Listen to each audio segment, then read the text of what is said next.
Good afternoon. We're convening the Committee on Transportation and Culture and the Arts here in State Capitol Conference Room 224. We have a number of agendas up today.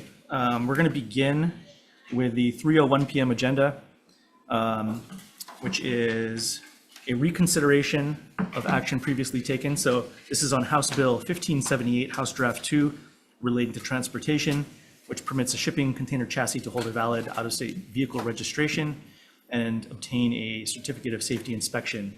Previously, we had voted on this and moved it forward. We're going to reconsider our action and instead insert an effective date of upon approval. So the recommendation is going to be a formal reconsideration of previous decision on HB 1578 HD2 with a recommendation that we pass a Senate Draft 1 inserting an effective date of upon approval. Any discussion? If not, Vice Chair. So is it? With amendments. With amendments, yeah. Okay.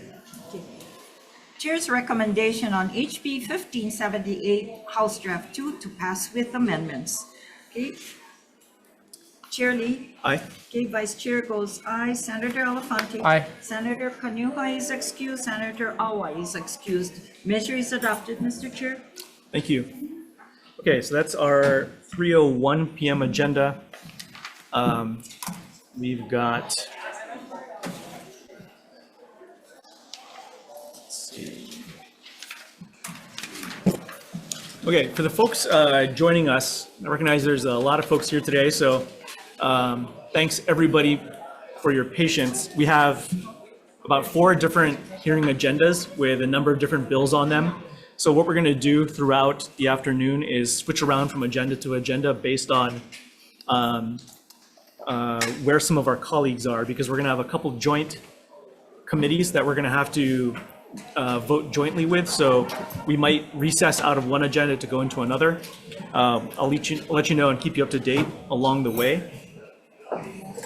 So we're going to go into our 3 p.m. agenda as the first one. And again, we're going to recess out of that when we need to vote with our other committees and take that into consideration. The second thing I'll note is that we have a lot of people signed up to testify this afternoon. So in order to make sure everybody has an opportunity to speak, we're going to limit folks to 1 minute. And hopefully we can get through as many people as possible.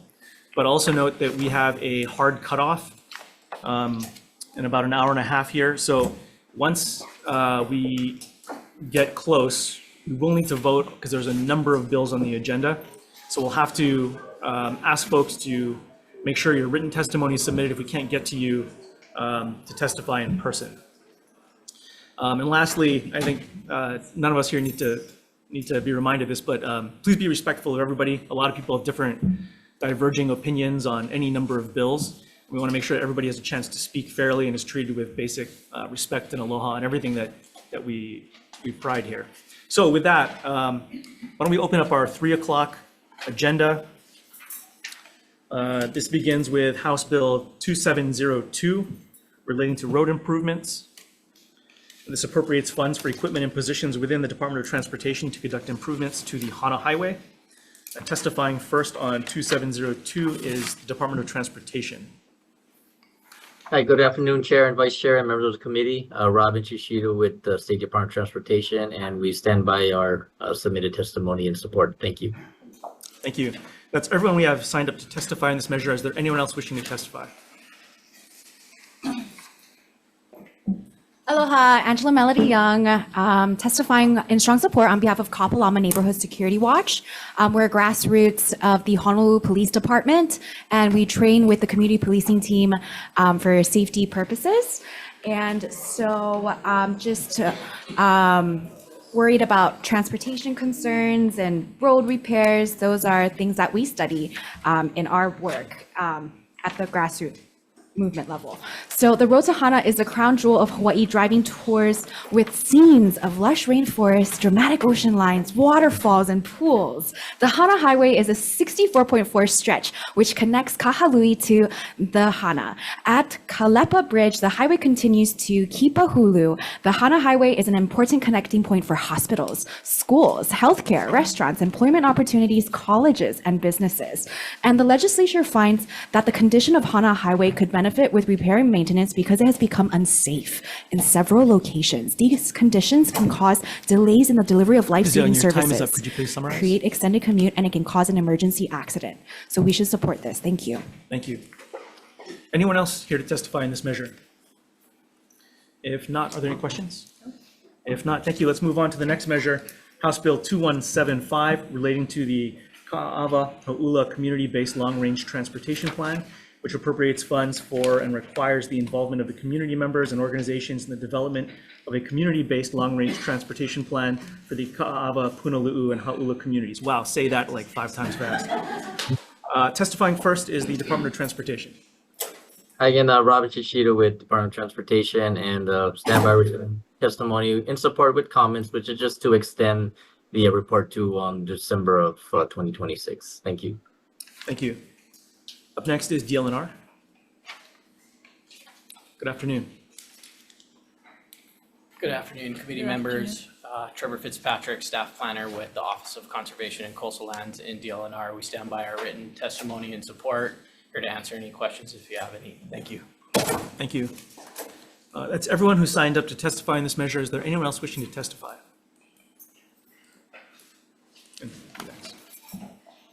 Yeah, please. Angela Melody Young, testifying again on behalf of Kapalama Neighborhood Security Watch in strong support. So, diverse safety issues is something we manage.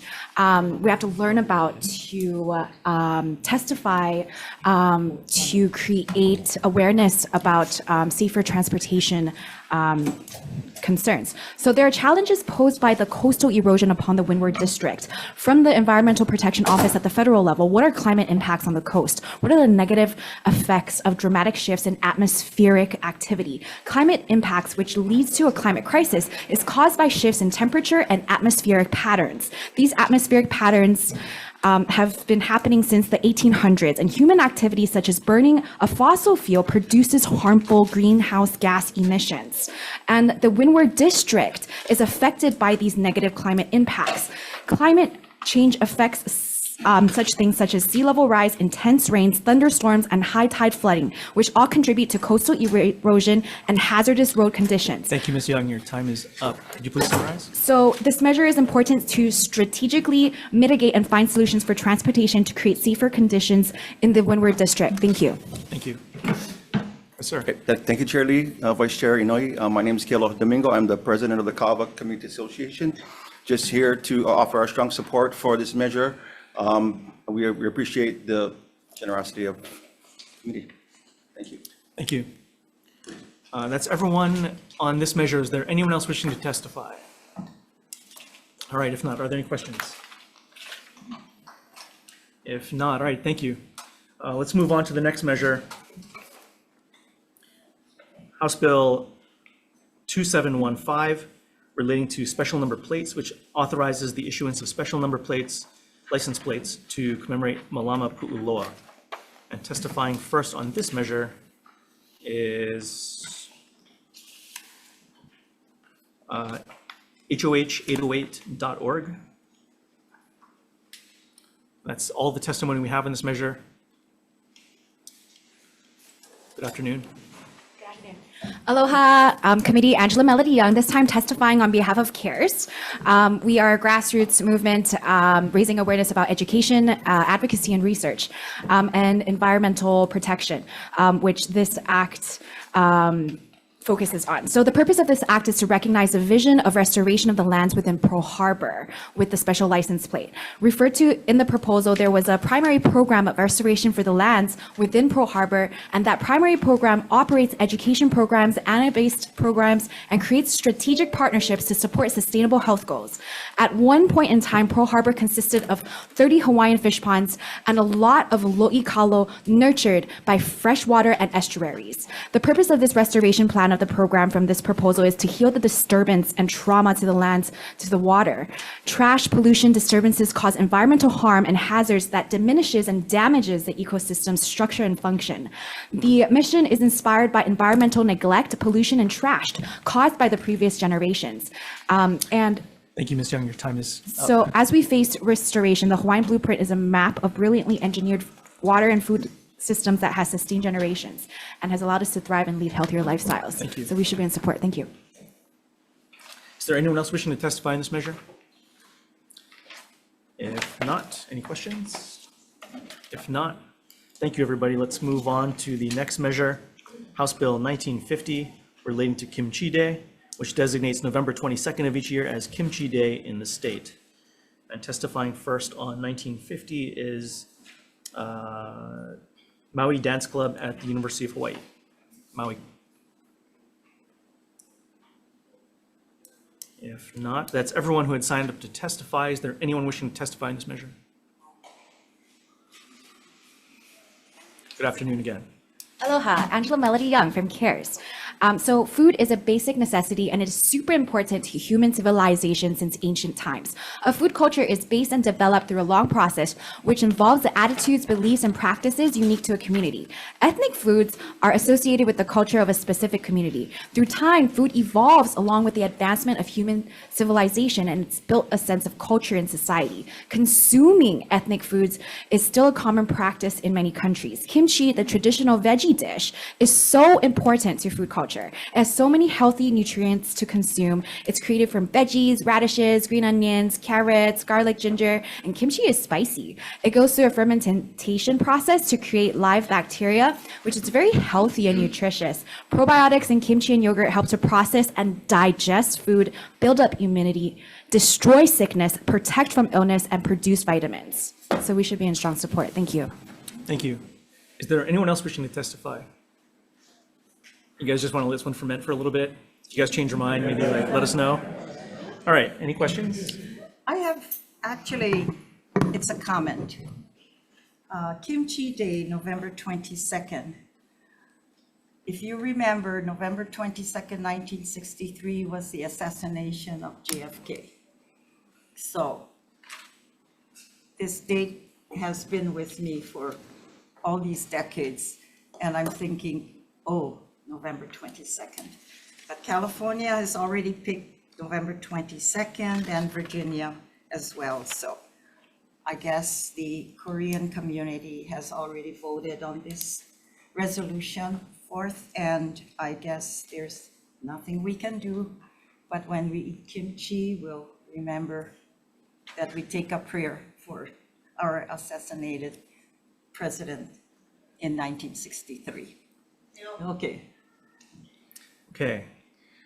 With that, thank you. Let's move on to the next measure, House Bill 1940, making an appropriation to the State Foundation on Culture and the Arts, which appropriates funds out of the Works of Art Special Fund to the State Foundation on Culture and the Arts for the integration of works of art projects into several major capital improvement projects. And testifying first on 1940 is the State Foundation on Culture and the Arts.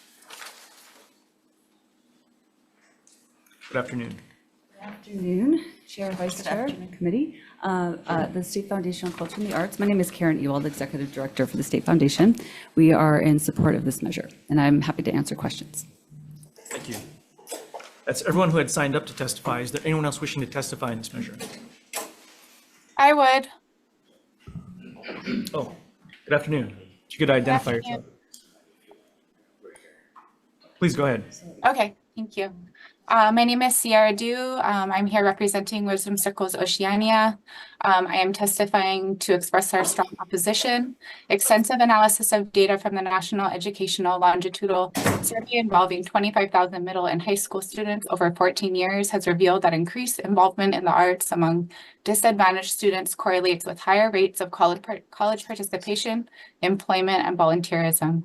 Based on our extensive experience, along with data and assessments gathered over the past 8 years while serving thousands of community members, we have observed a profound connection between arts and culture and alleviating anxiety and stress, especially among youth put at risk. In light of the mental health crisis exacerbated by the COVID-19 pandemic, discontinuing support for one of the few resources that contribute to their well-being and recovery would be highly detrimental. In addition, our experience in serving the Lahaina community following the fires, we have experienced the arts and music to be a very important outlet to support families in their expression and stress reliefs and in building relationships. Access You to could the arts summarize. should not be merely a privilege for private institutions. It is an equity imperative that must be preserved and expanded. Mahalo. Thank you. Is there anyone else wishing to testify? Angela Melody Young on behalf of CARES and Strong Support. So the purpose of this act is to appropriate funds, which means to provide funding for within the Art Special Fund to enable the integration of works of art projects into the major capital improvement projects that are being planned. What are CIPs, capital improvement projects? It is critically important and it provides a blueprint for sustaining and improving infrastructure. It involves strategic planning, financial capacity, and physical development within government. CIP is like a financial strategy to build infrastructure. Infrastructure meaning the vehicle to deliver the product or goal. Infrastructure can also mean facilities. Infrastructure is like the train track. When the train track is built, you can ride the HART train because the infrastructure for the train was built. Okay, so you can increasing funding for the Art Special Fund, CIPs, will prioritize important infrastructure projects such as creating art programming for students, raising awareness about healthy after-school art programs for marginalized, impoverished, and low-income communities, professional development for DOE teachers, Thank you, and Ms. Young. Your time is supporting up. Could you please career summarize? artists for showrooms and fashion shows. So we should be in strong support. Thank you. Thank you. Okay, anybody else on Yes, 1940? yes. If you could turn your video on and identify yourself. Good afternoon. Okay. Can you hear me? Yes. Robert Pollack, composer, pianist. Okay. Just wanting to say that I'm in full support of this bill, and later on we'll testify in opposition to 1807. Thank you. Thank you. Okay, anybody else on 1940? If not, any questions? All right, if not, thank you. Let's move on to the next measure, House Bill 1939, relating to the arts, which appropriates funds to the State Foundation on Culture and the Arts to provide greater access to the arts for children and communities in need with a focus on those affected by the Maui wildfires. Testifying first is the Department of Business, Economic Development, and Tourism. Not the State Foundation on Culture and the Arts. State Foundation stands in its support. Thank you. Thank you. That's everyone we had signed up to testify in this measure. Is there anyone else wishing to testify? Yes, Just 1 minute, Mr. Pollack. Okay, yeah, go for it. yeah. Just once again to say I'm in full support of this bill. Thank you very much. Ms. Young? Aloha, Chair, Vice Chair, and the committee. Angela Melody Young testifying on behalf of CARES. So art can bring healing to a community, especially in a state of emergency. How does art affect public health? Art is a vehicle for delivering social emotional learning strategies, as is a concept mandated by law in a few states to be integrated into classrooms for mental health awareness and workforce training. When an emergency happens, usually there is a process of restoration of public health and mental health awareness activity. So this is information from the National Center of Biotechnology. Engagement with art, either as an observer or creator, it can trigger moods, emotions, and other psychological states, as well as have an impact on important physiological parameters. It is an initiator of triggering moods and emotions, and it can reduce stress and depression and can serve to alleviate the burden of chronic illness.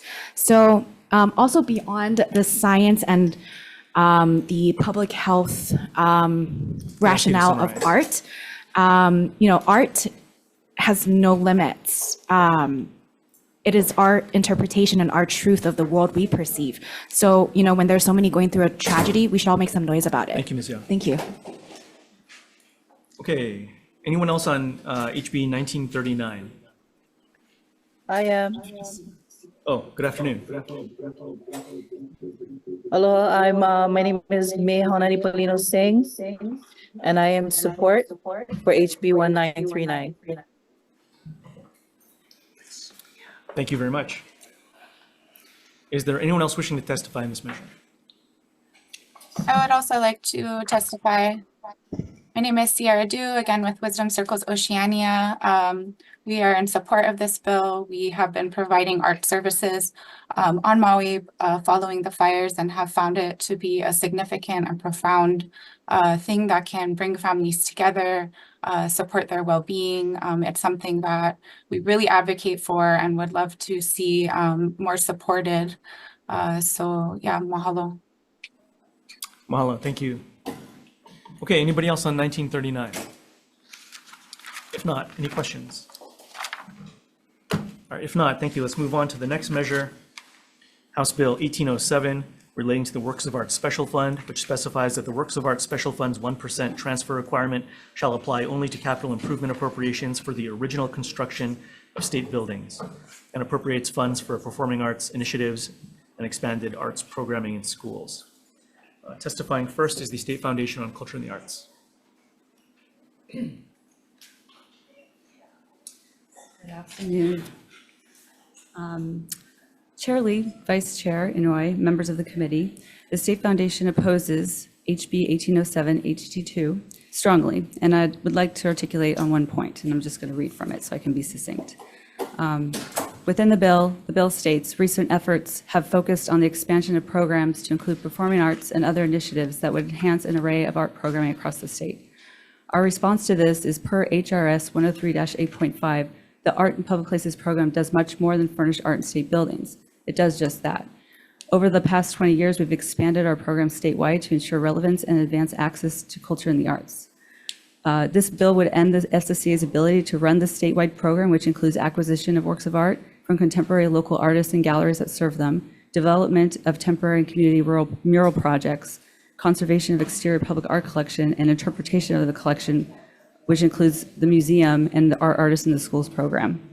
We would like to continue to expand upon what we can do for the community, and we strongly oppose this bill. Thank you. Thank you. You had that nailed down to 1 minute, just perfectly. Up next is the, looks like State Foundation on Culture and the Arts Commission. In opposition. Capital Modern, oh, I'm sorry, Solomon Enos. I think folks are going to be here under a number of different hats. I apologize if I get people mixed up here. Good afternoon. Good afternoon. Aloha, Chair Chris Lee and Chairperson Inouye and committee. My name is Solomon Robert Nui Enos, Native Hawaiian artist and illustrator and the artist in residence at the Capital Modern, Hawaii State Art Museum. In my role as a resident artist, I volunteer several hours a day in conversation with students and patrons, imparting a sense of wonder for the process of creation. When it comes to our visiting elementary, intermediate, high school students, I always have a fully engaged audience, and there's never enough time to answer all of their questions. The main message I have to share with them is that the Pacific is 1/3 of the Earth's surface, and that we are underrepresented when it comes to contemporary art, and that they all have a role in addressing this deficiency. The role that art plays in public spaces programs provides in our community is visible and invisible. The new works of art created by our many communities in Hawaii, inspired by the masterful works in the state collection, and the latter immeasurable impact on our community's sense of identity, our ability to imagine a path towards sustainable Hawaii, the artistic medium as a sense of control when so many other things about our life are out of our control, the ability to address the myriad mental health issues we face such as depression and You anxiety. can summarize, Mr. Enos. Okay, and I'm in strong opposition to House Draft 1807, House Draft 2, and I mahalo for this opportunity to share. Mahalo. Mahalo. Up next is Friends of the Hawaii State Art Museum. Good afternoon. Good afternoon, Chair Lee, members of the committee. My name is Jonathan Johnson, and I'm testifying for the Friends of the Hawaii State Art Museum in strong opposition to HB 1807 HD2. The Hawaii State Art Museum was established as the People's Museum, where people of all economic and cultural backgrounds would have access to the arts. The People's Museum has become a cultural hub for new creatives, a safe space for underrepresented and marginalized communities, a place for self-expression and an educational learning laboratory. 1807 amends the Percent for Art law and cuts funding to the Art in Public Places program. 1807 provides no justification for the cut. It references state fiscal accountability, yet provides no link between that and the reference to the cut. So there's no relationship. I encourage the committee to defer the measure today and invest the time to understand how this support is critical to the culture and arts. Thank you. Thank you. Testifying next is the Honolulu Biennial Foundation. Rosina Potter. Hi. Oh, hello. Good afternoon. Thank you.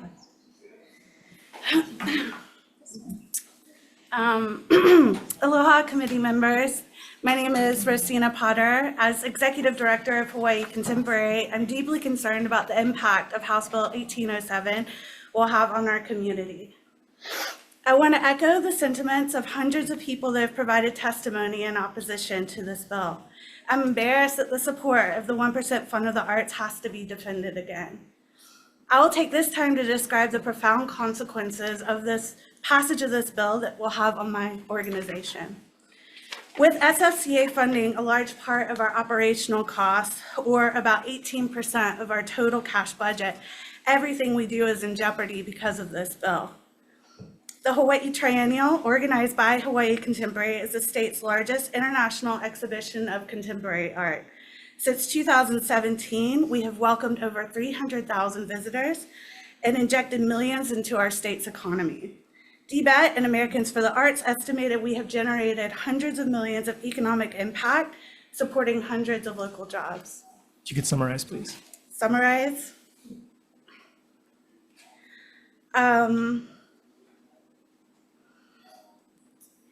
This could take out my organization. This bill makes me have to fire my staff that is born and raised here in Hawaii.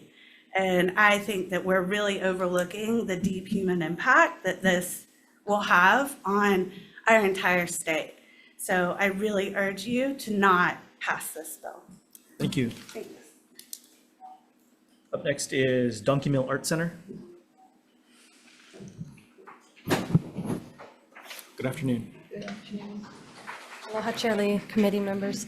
Ashley Raymond, Executive Director at the Donkey Mill Art Center in Holualoa, a rural community of Kailua Kona in District 3. Mahalo for this opportunity. I stand on my written testimony, but I felt it was important to fly here to be present before you today. We as an organization continue to oppose HB 1807 and this iteration HD-2. Imagine a Hawaii without arts and culture, without fabric, dance, visual arts, and more. Imagine its lack of vibrancy and mana. Imagine a place where keiki have little to no access to art education because organizations like ours do not have the funding to bring this education into the schools. I understand that you face many difficult decisions at this time, but I urge you to preserve the integrity of the special fund without altering its current structure. Thank you. Next is SAG-AFTRA.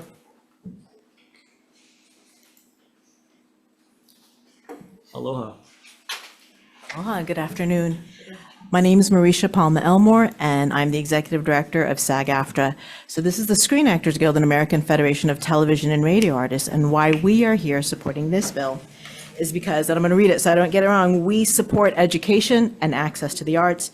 We support the State Foundation for Culture in the Arts, and we support keeping the funding for this important program intact. But I'm also here unofficially too, so that's the official, and it timed out nice, it's spring break, and I had to bring my daughter with me. And for 3 years, once when she was 4, once when she was 6, and once when she was 10, she was featured in the Star Advertiser in the ornament contest that they do. And because of great art teachers and because of great art programs, she was able to do that. And that's why I'm testifying. I'm testifying for her and her friends and all the other kids out there for whom art is not only just a fun thing to do in between classes, but it's life, it's an escape, it's a way for them to deal with whether it's emotions or anything else they're dealing with. And I really hope that, you know, this exercise in democracy that my daughter's witnessing, she can see all the people testifying here opposing it, and then she sees her lawmakers listening to the will of the people. Thank you. Thank you. Next is Manini Gallery.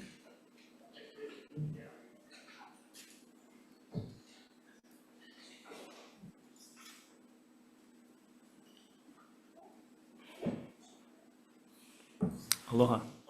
Senator Lee and the committee, I am going to take the time today to speak very candidly. I usually come with a lot of facts and a rehearsed speech and everything, but today I wanted to come testify and just not only stand on my written opposition to this measure, but also make it super clear that this is detrimental to students in Hawaii, local artists in Hawaii, and many other groups that enjoy the arts. I represent Manini Gallery, my gallery company that I run. We have shows all over town. It'll be a lot harder to work with some of the galleries if they're all closed. A lot of the budgets that are getting cut, these are people's lives. These are the futures of the artists of Hawaii. As Solomon said, he's very inspiring, and I teach in Waianae. And those kids are inspired by the work Solomon does. And they're inspired by the things the State Foundation does and can do, and the future of Hawaii as an arts hub of the world.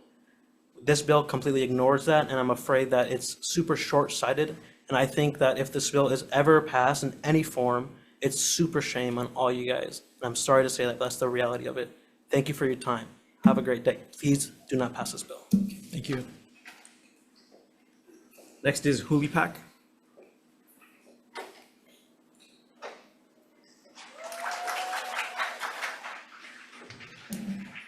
Aloha, my name's Tanya Yamanaka, and I'm from Big Island. I represent Hulipak.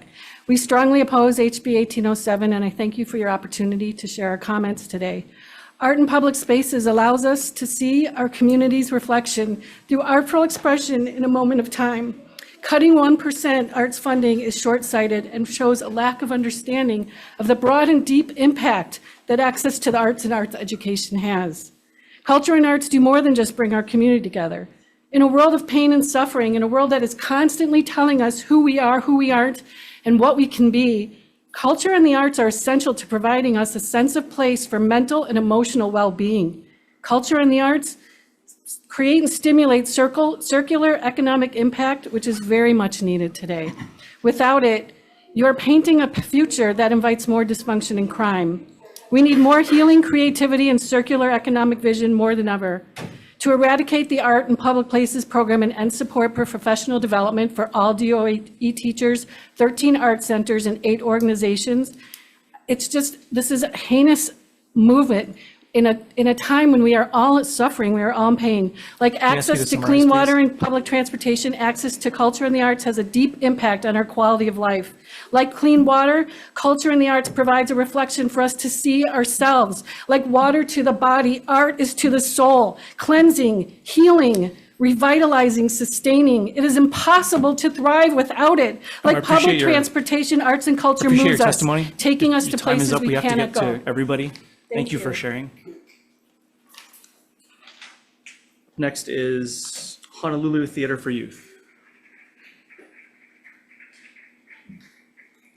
Good afternoon. Good afternoon. Aloha. My name is Eric Johnson. I'm the Artistic Director of Honolulu Theater for Youth. I just want to remind the committee that we were the first people who had this 1%, and it's been a glorious invention. It is the envy of many other states. I spent a lot of time on federal committees, and we are known as an arts-friendly state. Let's not lose that. I also want to talk to the misconception that this is a program for paintings on the wall. With help from this funding, we've created environmental space for families with neurodivergent children to come and have a theatrical experience together in a beautiful space, celebrating the ocean. And then this year was native birds. We also are working on an augmented reality telling with Native Hawaiian artists around the Liliuokalani statue, which is right at your back door. That's something that couldn't have happened. That's not a piece of art that could have happened 50 or even 10 years ago. So it's important that we have this ongoing funding, an ongoing mechanism for creating this type of work into the future. Could you summarize? I summarize by saying, please don't do this. Please, let's be a arts-friendly state and continue to invest in it. Mahalo. Thank you. Up next is Hawaii Craftsman.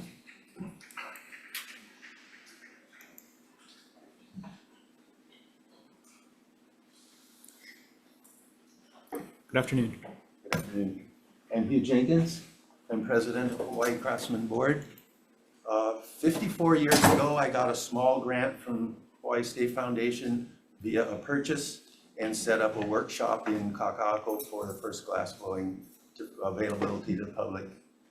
That turned into a career for me in teaching and as a glassblower, and I now am having worked with Hawaii Craftsman and Volcano, have seen the results of the arts in the lives of children through education, and that's my primary concern.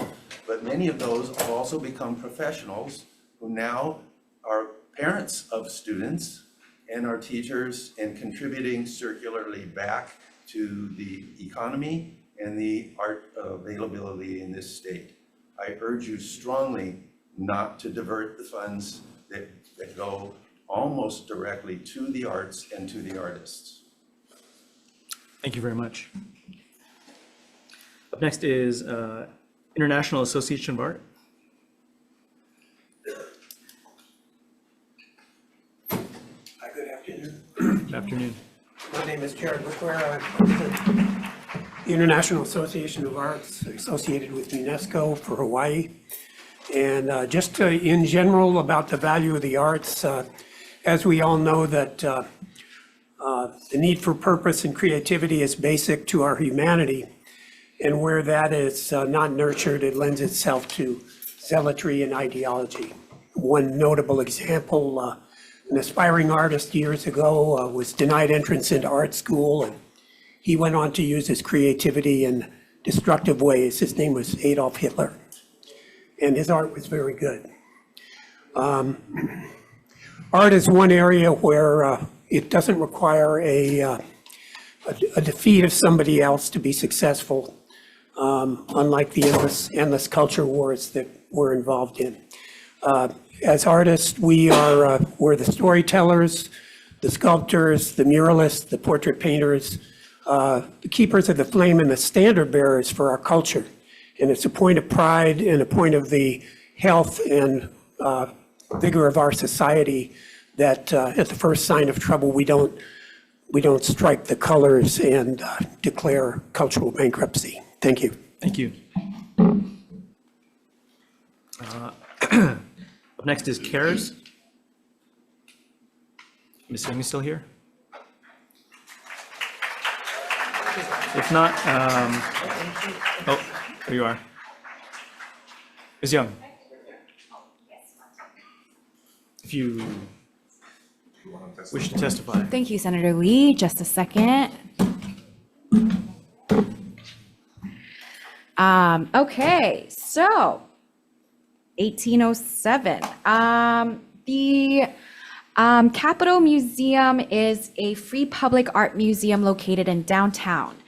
And in 1967, Hawaii became the first state in the nation to adopt a law within the enactment of the Art in State Buildings Law, which designated funds of construction costs of new buildings for the acquisition of works of art either by commission or purchase. And the purpose of the law is to elevate and humanize state buildings and to increase access to the arts. And then in 1989, the creation of the Art Special Fund went into enactment. And so the State Capitol Museum works with Honolulu Youth Theater, Youth Symphony. I think they do a little bit with like Diamond Head Theater. They do curated exhibits from across the state, and the works of art enhance the educational experiences of visual arts. And the youth art programs raises awareness about art education while creating diversity. Ms. Young, if you could summarize, your time is up. In the representation of cultures and equity for all children who want to compete. So, you know, very supportive of the arts, and so we should not reduce the Art Special Fund unless it is going to the Maui emergency. Okay, Thank thanks. you.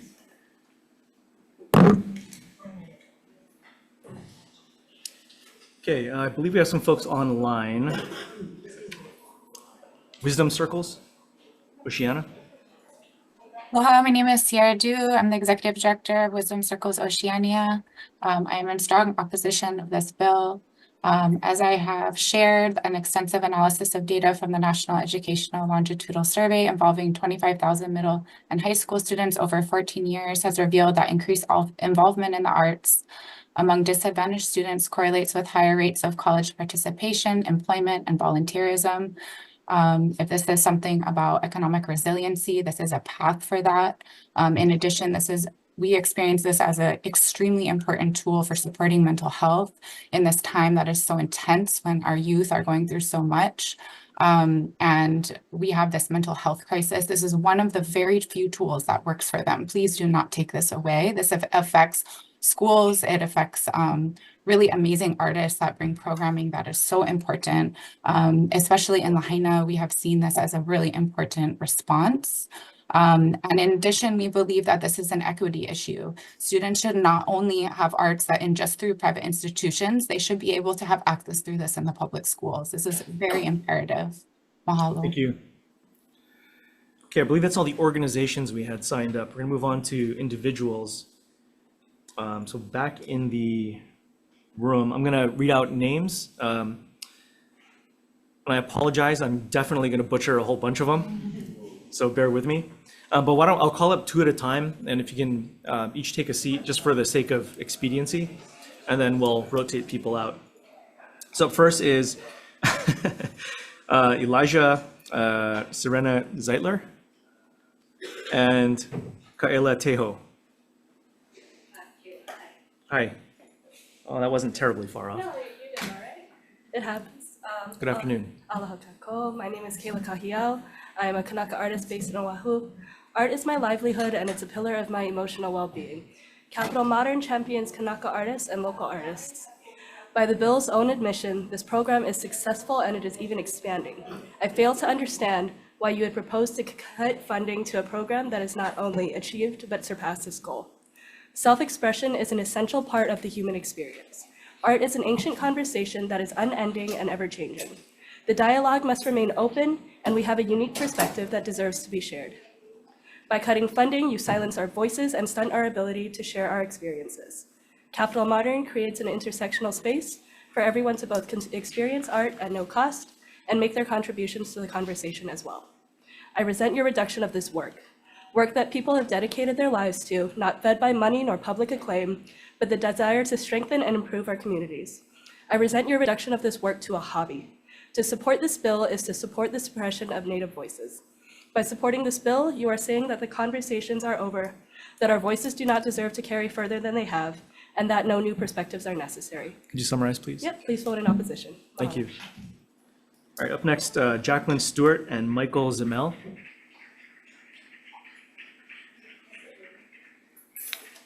Hello, Honorable Chair. Good afternoon.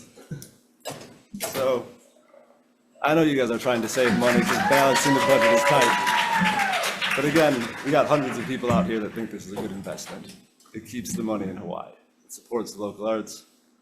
And when my friend has his kids for 8 days, 8 weeks a year, he takes them every time there. And they make memories that'll last a lifetime. Don't take that away from Hawaii. Thank you. Hi, aloha. My name is Jax. I just want to say thank you, everybody, for showing up today. I just want to say thank you. Like, there's so many people that showed up today, and I feel like we're all in strong opposition to this bill, and we all need arts and culture because art is life. Art is humanity. And I really feel like just like for Maslow's hierarchy of needs, you know, we need our basic needs met, our psychological needs met, but it also falls under self-actualization. And so we need to pour into creative ventures. We need art to sustain our way of being and living, because without art, there is no humanity and there is no life. Thank you. Mahalo. Thank you. Next would be Stephen Makas and Catherine Marshall.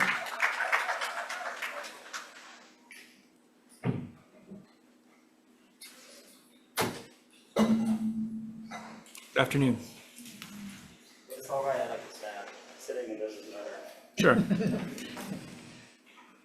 You want to go first, just so you don't? So I don't, yeah. Yeah. Okay. Very artistic. Well, it's an art hearing. Good afternoon. I'm a young artist who is still new to the busing art scene here on Oahu, and I stand in opposition to this bill. In my short time, I have been inspired to pursue artistic endeavors such as this dress that I'm currently wearing because of artistic hubs funded by the state. It is composed completely of photos of sunsets and sunrises taken and provided by people within the art scene. It is a wearable art piece that would not be achievable without this community and its kind inhabitants. With this bill, we run the risk of leaving countless new creatives uninspired and without company. You would never know which potential artists and works you have recklessly lost. Thank you very much. Thank you. Aloha. Thank you for letting me testify. My name is Kat Marshall. I'm a resident of Hawaii, freelancer, and I'm an artist. I'm here before you in total opposition of this bill. This is not good, and it is callous. Art is not a luxury. It's a vital thread to the fabric of our community. As an active member of the Hawaii arts community and business owner, I've experienced firsthand how Hawaii has been arts friendly and how the communities here and organizations are welcoming. They share aloha. Sorry, I lost my space. The arts are more than aesthetics. They're a platform for voices to be heard and particularly crucial for our keiki. Cutting arts funding jeopardizes their access to creative growth, which hinders their problem-solving abilities and their resilience, which they need. Additionally, artwork in public spaces enhances our environment and cultural identity. Instead of relegating existing collections to obscurity, let's showcase them. Fostering cultural awareness and community connection. You purchased artwork to show it. Is my time up? Yes. Thank you very Please much. oppose this bill. Thank you very much for your time. Thank you. Thank you. Next up, we have Eric Anderson and Josh Tengen.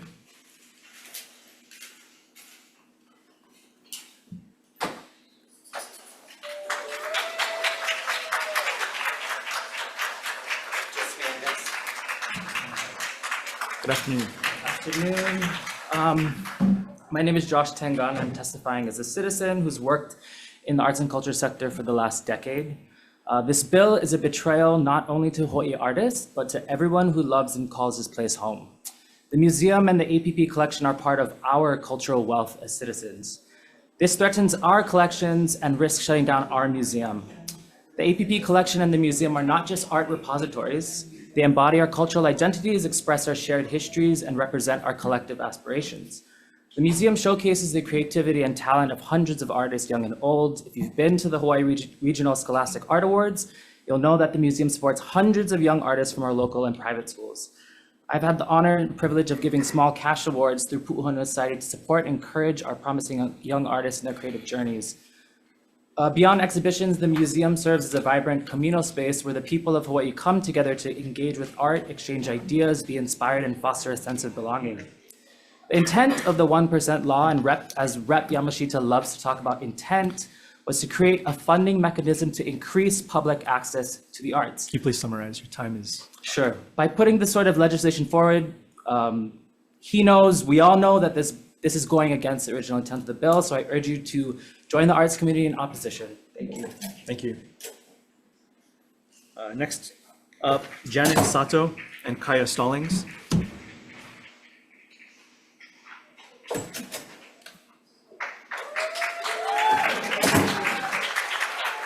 Good afternoon. Hi, good afternoon, Chairman Lee, Vice Chairman Inoue, senators, committee members. My name is Janet Sato. I'm a lifelong resident of Maui County.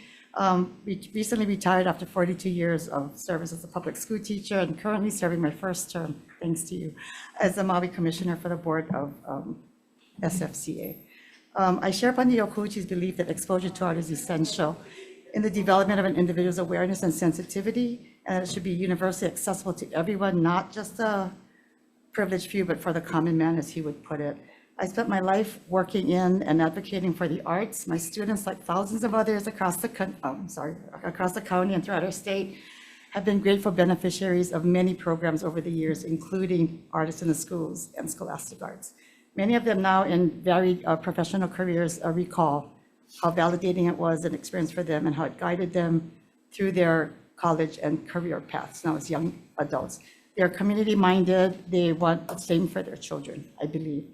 I have 4 students that represent a number of artworks in the collection.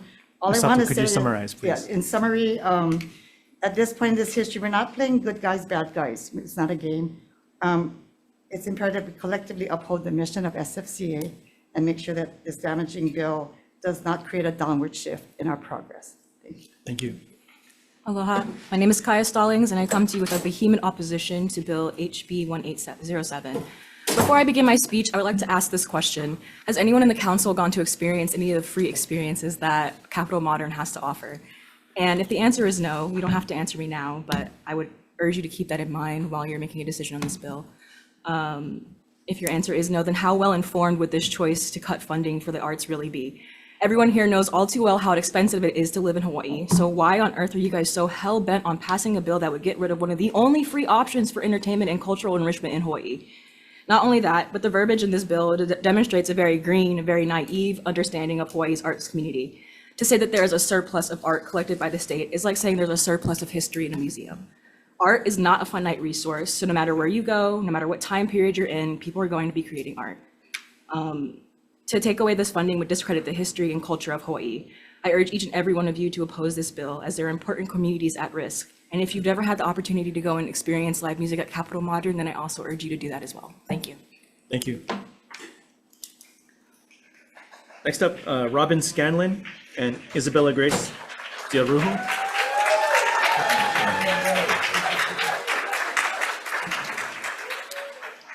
And if not, we have Margaret Sutrov and Jody Endicott.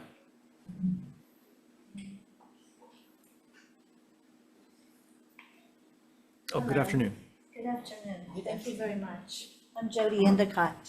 I'm also a public artist. I have 7 public installations on this island. 2 of them are with the State Foundation. A couple are with the city. And I wanted to share the reason that I do those works is I know that when I bring art to the people, then it becomes something else and it resonates with them. I did the fellow not too far from here that's sitting at the bus stop. He hasn't left yet, but one day he will. But the people really love him. But I'm going to share something with you I haven't ever said before. I'm from a very traumatic, abandoned, addiction situation when I grew up. So I understand what ACE means, adult childhood or experiences that are trauma related. I would like to do this little demo for you because the one thing that saved me, I could be dead like my sister who died from overdose or, addicted to many different things as many of my family members did. But I found art. Your time is up. Could you please summarize? Yes, this is art. This is trauma. And what trauma does is it softens the edges. And then it allows you to plant a seed that maybe something could be a little bit different. And then maybe it shows you a little beauty that you might be able to find yourself. And that's what this does. So I thank you for listening. I hope you'll consider this aspect of what art does for people. Thank you very And much. thank you very much. Next is Miley Sakamoto and Laurel Nakanishi.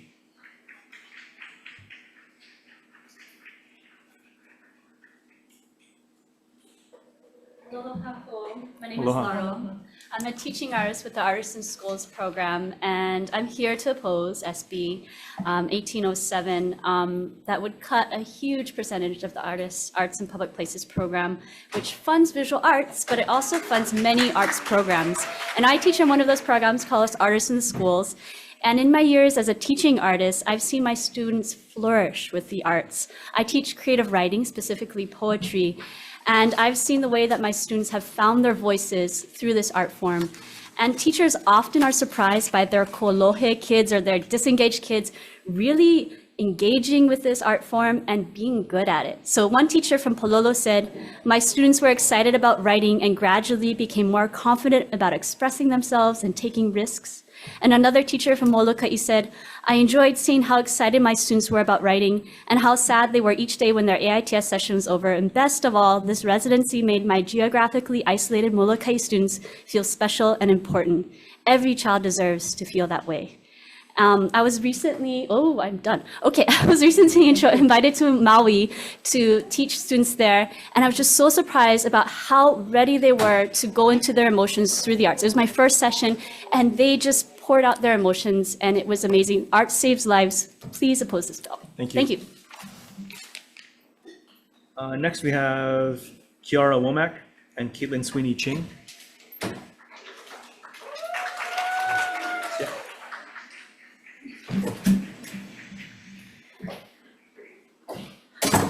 I stand in strong opposition to HB 1807. My name's Kiara Womack, and I'm also a teaching artistic partner working in programs like Artists in the Schools. This bill would drastically cut arts education in public schools across Hawaii. The program Artists in the Schools prioritizes funding for Title I schools with students experiencing the highest poverty rates. The public schools like these depend on outreach programs like Artists in the Schools to bring art in the classrooms. If this bill goes through, Artists in the Schools will go from serving 124 schools to a mere 5. Keiki need and deserve high-quality arts programming. Studies have shown again and again that through art making, children are empowered to heal, learn valuable skills, social emotional learning, empathy, compassion, healthy coping strategies, and problem solving in and out of the classroom. Through programs like Artists in the Schools, I've been able to teach Keiki o Ka'aina about Kanaka Maoli artists like Solomon Enos, who students I've taught on the Waianae Coast were thrilled and delighted to learn that this great and internationally successful artist they so admire is from their side of the island and is native Hawaiian. Hundreds of my students were able to visit the Hawaii State Art Museum on a field trip and were kindly greeted by Solomon with a warm smile, sincere interest. Time is Okay. up. Summarize. I am tired of seeing arts programming taken out of public schools. Keiki need art in order to thrive. It is a human need. Stop taking arts away from Keiki. A'ole. Thank you. Aloha Chair, Vice Chair, members of the committee. My name is Caitlin Sweeney Ching. I am a musician, a pianist, and composer. I stand on my written testimony in strong opposition to HB 1807 HD2. Please do not pass this bill. Mahalo. Thank you. Up next is Celia Cheng and Nicholas Kalekini.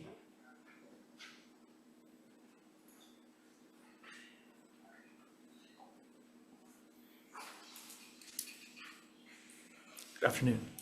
Aloha, good afternoon. My name is Celia Cheng. I'm an artist and an art lover. And I just wanted to say that every single person is creative. Every one of you is creative.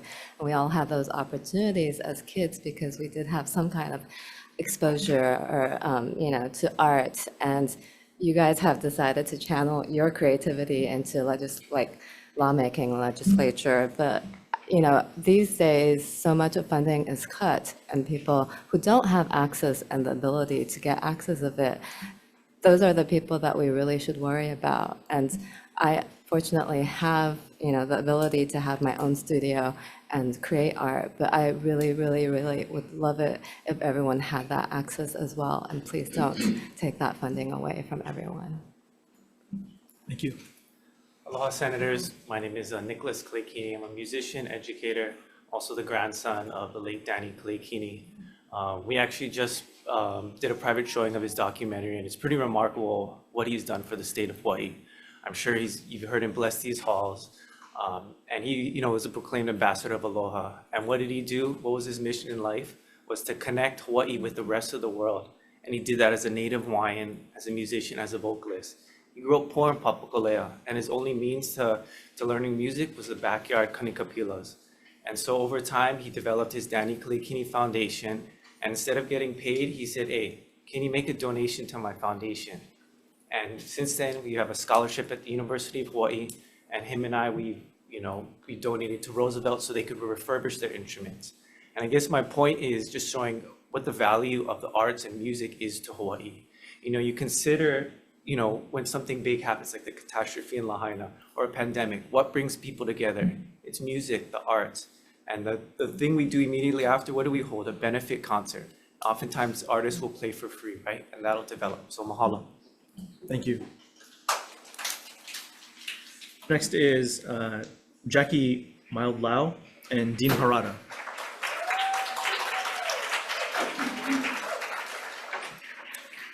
Aloha.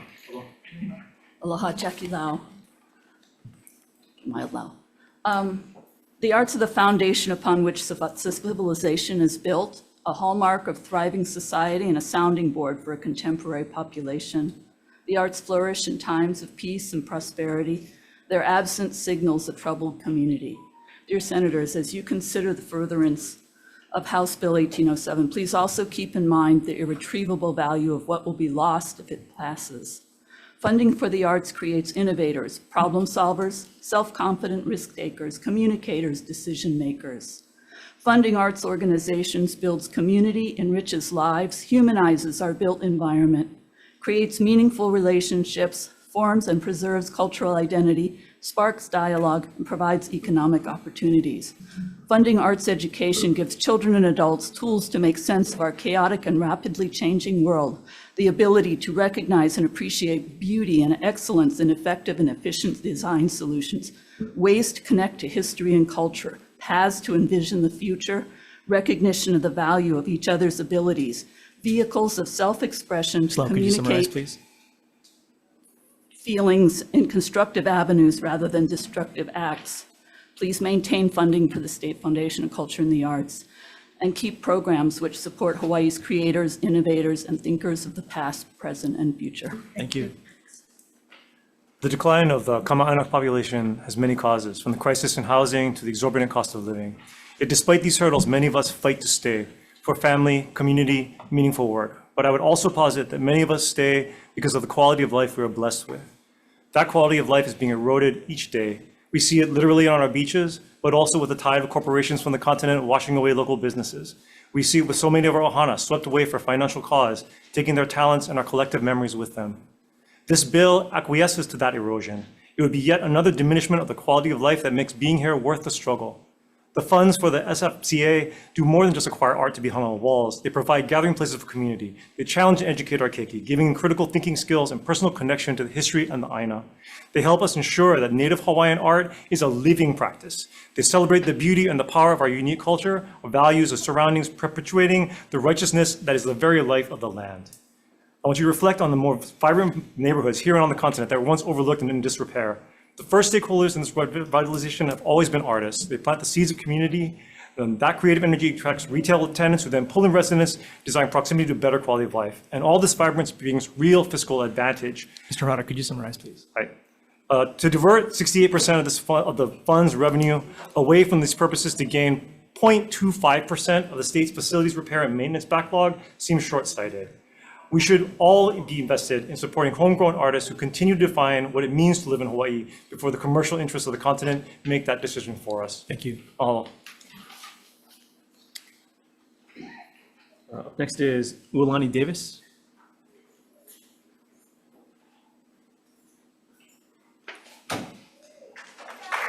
Good afternoon.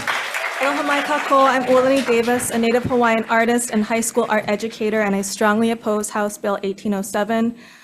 Art is the pulse of a community. It tells us the health and wealth of our culture. This bill and a series of other bills attacking public arts funding comes at an interesting time. In the past 4 years alone, there has been a barrage on our sense of community, culture, and sense of safety. And when a community is sick, art reflects that. When a community is hurt, art heals. And when art is supported and valued, so is community. Support for the arts isn't just about beautifying public buildings. You invest in what you value, and public arts needs your continued support. You are investing in the health and wealth of our community so that artists today and artists tomorrow may know that they are valued. It's for artists like me who have benefited from many opportunities that would cease to exist if this bill were passed, and people like your kids that will one day be the artists of our future. Kids that need safe spaces to create, collaborate, connect, experiment, explore, and express themselves. And our kids need to know that there are people like you and people like me who care for, value, and invest in their future and all that they have to offer as artists and creatives. We are deserving of a Hawaii that invests in that and a Hawaii that invests in us. We are here, we are the community, we are the pulse. So ask yourself If you could this. summarize, please. Are you going to continue to invest in keeping this pulse alive? Thank you. Thank you. It's fighting back a sneeze there. May still come, so apologize if I interrupt the next person. That's everyone we had signed up to testify in the room. Why don't we go to the folks on Zoom? Okay, how many folks still have yet to testify who are in the room with us? 2, 3, 4, 5, 6, 7. Okay, just to be fair to the folks who also signed up here, we'll go through them, we'll come back to the folks in the room. I'll note it is now 4:12. We have a hard out of this room. We do have to vote on another agenda, as well as we have a completely separate hearing, a joint hearing with another committee that we'll have to squeeze in as well. So we may not be able to get to everybody. We're going to try to do that as much as possible and make sure everybody has a chance. So if folks can maybe not repeat what's already been said, but find their own angle and their own way to express what it is they want to, that'd be super helpful. So with that, let's go to Zoom.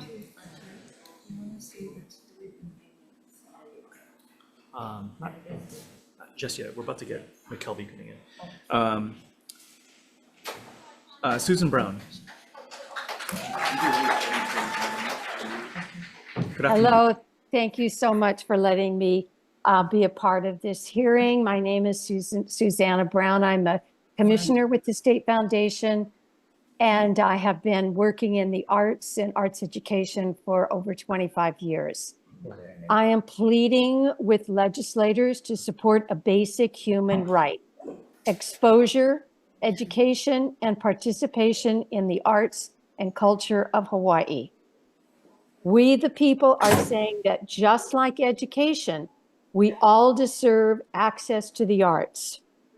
They must be available to the general public free of charge. If you send your child to a private school, they will get an education in the arts. If you send them to a public school, they might have an art class here and there. The one consistent, high-quality program that schools can count on is the Artist in the Schools residencies, open to all public and charter schools. HB 1807 will eliminate access to this program. If this bill goes forward, there will be silence and death to the arts. Thank you, Ms. Brown. Exposure, education, and participation. I urge every member of this committee and every legislator to take this seriously. This is the moment to stand up for a right for the people of Hawaii, the right to art, Thank you. which is equivalent to the right to education. Mahalo. All right, I'm gonna, real quick, so everybody knows, the rest of our committee is next door voting in another hearing, so they'll be back shortly. They're not skipping out. That said, given the issue of time, I'm gonna have to start really enforcing that 1-minute rule, because the longer one person takes, as much as we'd love to hear it, the more people are not gonna have an opportunity to say anything at all.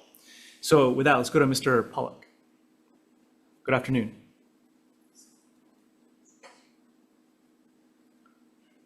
Okay, can you hear me? Yes. All right, my name is Robert Pollack. I'm a composer, pianist, and concert organizer. In my 50 years in the nonprofit sector on behalf of modern music, I've never seen such a radical, regressive piece of proposed legislation as HB 1807. What would Pundy Yakauchi say? The gentle visionary who built the MAC and established the FCA, are you willing to dishonor and erase this legacy by passing this bill? I can't believe we're actually discussing it.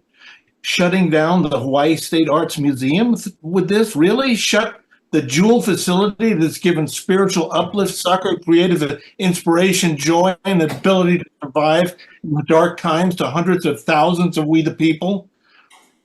Government funding of the art affects each and every one of us every day. Art is a survival tool. We must place the enlivenment of our spirits and nourishment of our souls as high a priority as the necessary sustenance of our bodies. It's what separates us from the rest of the animal kingdom. Thank you, Mr. Pollack. I'm going to summarize. It's the job of the arts to stimulate and encourage in us, we the people, the healthiest human process, creativity, and the enlivenment of our imaginations. Please vote against this bill. Next is Anastasia Narajos. I'm probably not pronouncing that correctly. They're with us They're online? not present. They're not present on Zoom, Chair. Thank you. May Bolino Singh. They're not present on Zoom either, Chair. What? I'm here. Oh. We're here. Can you turn your video on, please? Okay. Okay, got it. Can you hear me? Oh, I'm sorry. We have your name down wrong here. My apologies. May Bolino. Go ahead. May Bolino Singh. Okay. Aloha. My name is May Honani Bolino Singh. I am a cultural artist and beneficiary of the State Foundation of Cultural Arts, Folk and Traditional Arts Grant. The revival of Ia basketry, a traditional Hawaiian fiber art, serves as an example of the transformative power of arts funding. It is imperative that alternative solutions be explored to address the state's building renovation needs without sacrificing critical funds for the arts. Art is not merely a luxury.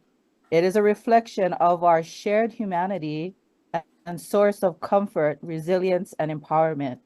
As a cultural practitioner and a native Hawaiian, deeply invested in our well-being of our community, I urge you to consider the profound implications of HB 1807 and to prioritize the preservations and support of the arts in Hawaii.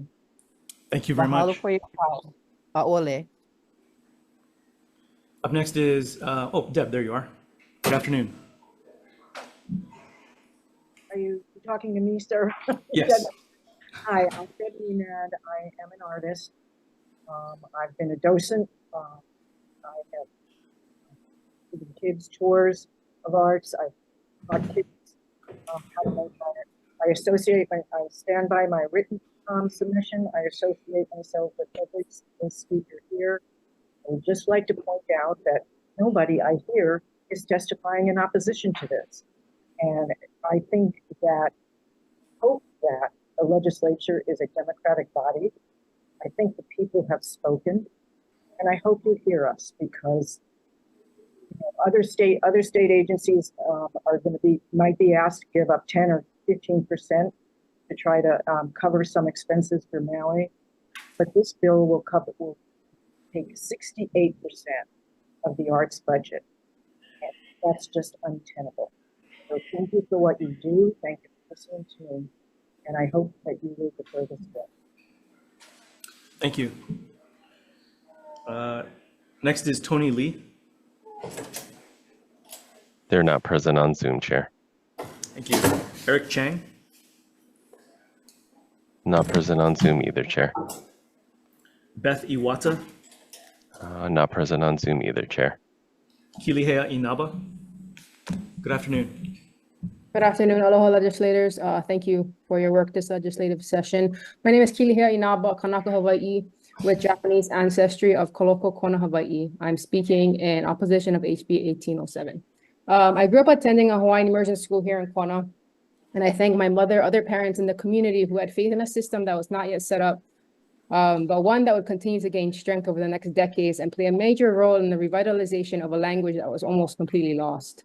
Today, our culture, meaning our language and arts, which is encompassing of a multitude of disciplines, is still being resurrected. This revitalization is dependent on the access that people of Hawaii have to various organizations and programs that support the teaching and learning of the arts here in Hawaii. Multiple studies have found a positive correlation between cultural participation and a healthy physical, mental, and spiritual well-being, lending to happier individuals and happier communities.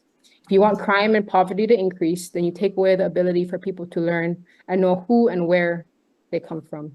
Please do not support this bill that, through its language, seeks to end the support to various art organizations and programs. Thank you very much. Destructive effects spanning outward. Thank you very much. Please do not support this bill. Mahalo. Next is Kayla Dubois. They're not present on Zoom, Chair. Mary Mitsuda. They're not present on Zoom, Chair. Setsuko Morinoi. Good afternoon. Hi. My name is Setsuko Morinoe from the Holualoa, Big Island. And I hear all the testimony, and I am also strongly stands here for opposed bill HB 1807. And it's very hard to sleep at the night. It's not peaceful about this bill. And I really wanted to find out on your side, how do you feel instead of attacking always the fund money that we secure? I hope that it's for the arts and culture, instead of looking for some other places, or you can maybe find out state tax money, put aside, just like our family, budgeting money, we always put the money aside for the rainy days. We should have something like that, so we do not have this kind of Thank you very much. conversation always to attacking arts and cultures, which is humanity, very important basic Morinoi, needs. thank for you. us. Thank you. Real quick, IT, how many other people do we have on Zoom right now who haven't spoken yet? Just one more or two more.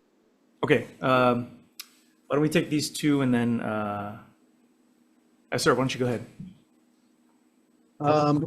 Good afternoon, Chair and the committee members.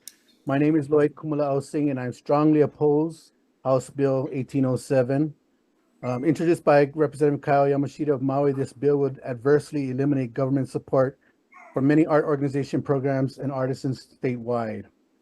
It's ironic that Rep. Yamashita's bill would be stripping art education benefits aimed at helping his own constituents on Maui, the students and teachers and victims of the Lahaina wildfires, from receiving much needed relief and services. What Representative Yamashita and others, perhaps of his colleagues, do not understand is that art provides healing.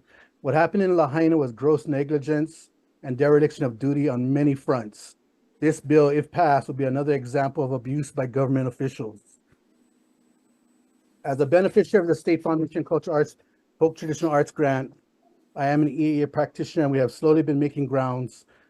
Art is timeless. It has the ability to capture the feelings, beliefs of how we, the people of Hawaii, and how far society has come in good and Sir, bad. thank you. As a cultural practitioner, I ask you all to please Time is up. continue to support art. It is a form of sovereignty and healing to all who call Hawaii our home. Mahalo for Next, your thank you. Looks like Ms. Morinoi. Thank you for this opportunity. I'm testifying on behalf of Huli Pac. We stand by our written testimony. Art is annually a subject to austerity politics and threatened by budget shift. This year is the most aggressive we have ever seen. Politicians who continue to vote to pass this bill and other bills of similar intent are truly fundamentally concerned about the power that social and politically engaged art and culture can have on our society. The value artists and cultural practitioners bring is a counterpoint of a reflective space with prevailing messaging to challenge the stereotypes that we are fed to us in media. Instead, we observed leaders pass HB 2652 and HB 2653, cutting taxes for the wealthiest in Hawaii. According to the Department of Taxation, the passages of these measures will cost the state budget over $60 million per year. Then the majority leaders killed the Clean Elections Bill. Thank you. 281. Thank you very much. Please pass HB 1940 and kill this bill. Okay, thank you everybody for your patience. First of all, I know we've been through a lot of testimony. Thank you to everybody on Zoom. As I noted before at the beginning of this hearing, we do have a joint hearing that we're going to go into. So we're going to recess out of the testimony on this measure. We're going to go into a joint hearing with the Committee on Government Operations on another separate bill. And then we'll come back to vote on that one, as well as a separate agenda that we have. And then we'll go back into picking up where we were before. So we're going to recess our 3 p.m. agenda.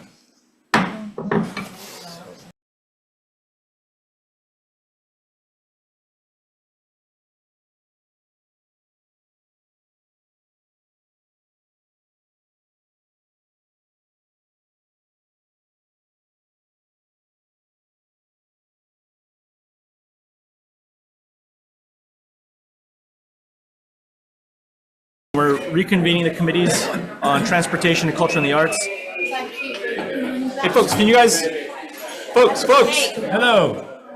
Hey, you guys keep it down in the back over there, please. Thank you. All right, we're convening the joint committees on transportation and culture and the arts and government operations on our 3:35 p.m. joint agenda here in State Capitol Conference Room 224. We have up House Bill 2446 relating to parking for disabled persons.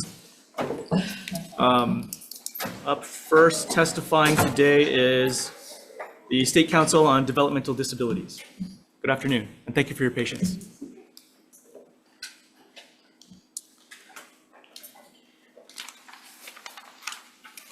We're actually, DD Council.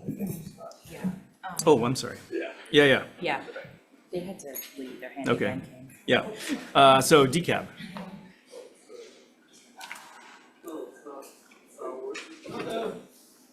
Can I do my? Yeah, please. You can just be loud. I'm not sure that's going to pull out very far, but. There we go. Good afternoon, Chair. Sorry about that. The wheelchair is conked out.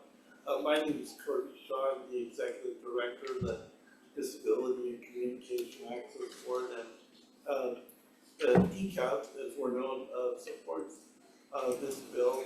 And however, we were seeking to restore the part of the bill that would allow for a remission of 50% of the fines that were that are issued to the by the issuing agency that issued the citation in the first place. So we're hoping that the committee would restore that language. Otherwise, we're good with the bill. Thank you very much. Thank you. Up next is Retail Merchants of Hawaii. They're with us on Zoom. Not present on Zoom, Chair. Thank you. And James Labrie in support. That's everyone who had signed up to testify. Is there anyone else wishing to testify on this measure? All right, if not, are there any questions? If not,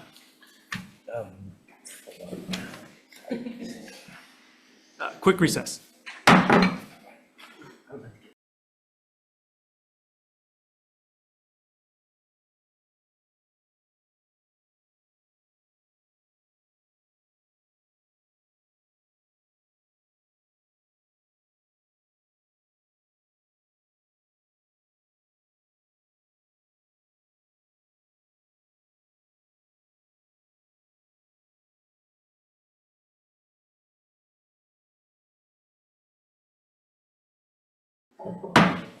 Thank you. Reconvening the Joint Committees on Transportation and Culture and the Arts and Government Operations on House Bill 2446 HD2. Chairs having conferred, want to make a recommendation to move this forward with amendments We're going to make two amendments. One, adopting DCAB's recommended suggestion to restore the funding that would go to the counties to help for enforcement.